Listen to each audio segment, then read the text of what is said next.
যেসব দিনগুলো আপনার জন্য কঠিন হবে সেই দিনগুলোতে ধৈর্য ধরুন। আপনার এই ধৈর্যের পর দেখবেন হাজারো সুসংবাদের জন্ম হবে এবং আপনি জীবনে আনন্দ এমনভাবে উপভোগ করতে থাকবেন যেন গতকাল আপনি কখনো তিক্ততার স্বাদ পাননি। আসসালামু আলাইকুম, শাহনাজ হাউস গ্যালারিতে আপনাদেরকে স্বাগতম। আমি শাহনাজ সাফা। আশা করছি আল্লাহর অশেষ রহমতে আপনারা সবাই ভালো আছেন।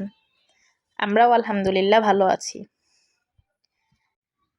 এই তো সকালে বাচ্চাদেরকে ঘুম থেকে উঠিয়ে ফ্রেশ করে পড়তে বসিয়েছিলাম, আর এখন নাস্তা রেডি করতে এসেছি।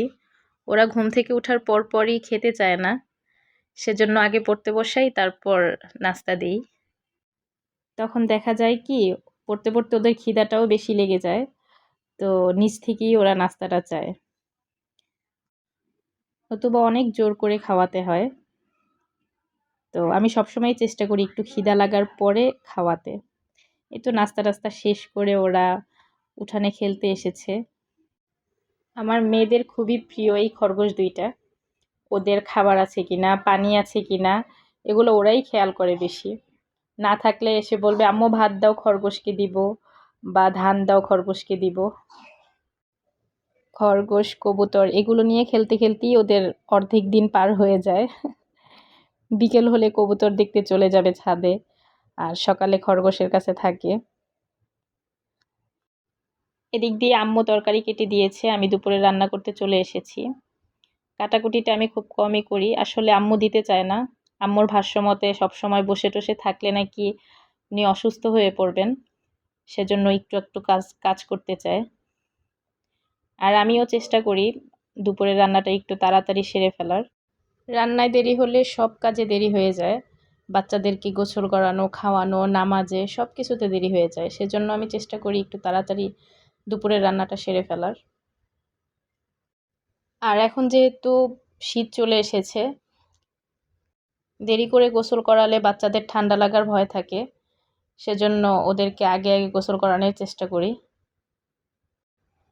শীতকাল মানেই ফুলকপি, সিম, আলু, টমেটো এগুলো দিয়ে একটা ঝোল তরকারি, সাথে অন্য যে কোনো একটা তরকারি, মানে ফুলকপি সিমের একটা তরকারি থাকতে হবেই।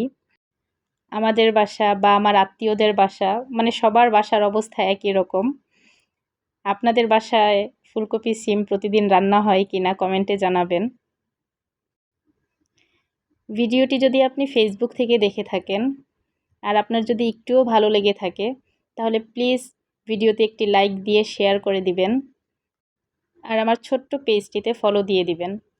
আর যদি আপনি ইউটিউব থেকে দেখে থাকেন, তাহলে ভিডিওতে একটি লাইক দিয়ে চ্যানেলটি সাবস্ক্রাইব করে নিতে পারেন।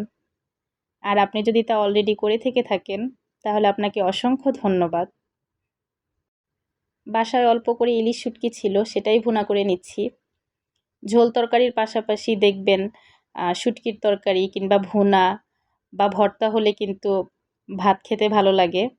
কার কাছে কেমন লাগে জানি না, তবে আমার কাছে অনেক ভালো লাগে। আর তরকারির মধ্যে ধনেপাতা দিলে তার স্বাদ অনেকটা বেড়ে যায়। ইলিশ শুটকিটাও আমার হয়ে এসেছে। শুটকিতে আমি একটু ঝালটা বেশি দেই। শুটকি, ভর্তা, তারপর মাংস, এগুলোতে ঝাল বেশি না হলে আমার কাছে ভালো লাগে না। এদিক দিয়ে বাচ্চাদের জন্য মাছটা ভুনা করে নিয়েছি। আমার বাচ্চারা যেহেতু অনেকটা ছোট, ওরা পাঙ্গাস মাছ, চিংড়ি মাছ, তারপর তেলাপিয়া মাছ এগুলো ছাড়া মানে খেতে পারে না, এগুলোতে যেহেতু কাঁটা কম। আর এই তো রান্না বান্না, গোসল, খাওয়া দাওয়া, রেস্ট নেওয়া সব কিছু শেষ করে আমি আমার আনাড়ি হাত দিয়ে একটু চেষ্টা করছি কিছু একটা করার। বাচ্চারা চলে গিয়েছে ছাদে ওদের বাবার সাথে। আর্ট করতে আমি অতটা পারি না, তারপরেও ওই আর কি, একটু আধটু চেষ্টা করি। আপনাদের কাছ থেকে বিদায় নেওয়ার সময় হয়ে গেছে। সবার সুস্বাস্থ্য কামনা করে আজকের মতো এখানেই বিদায় নিচ্ছি। আল্লাহ হাফেজ। আসসালামু আলাইকুম।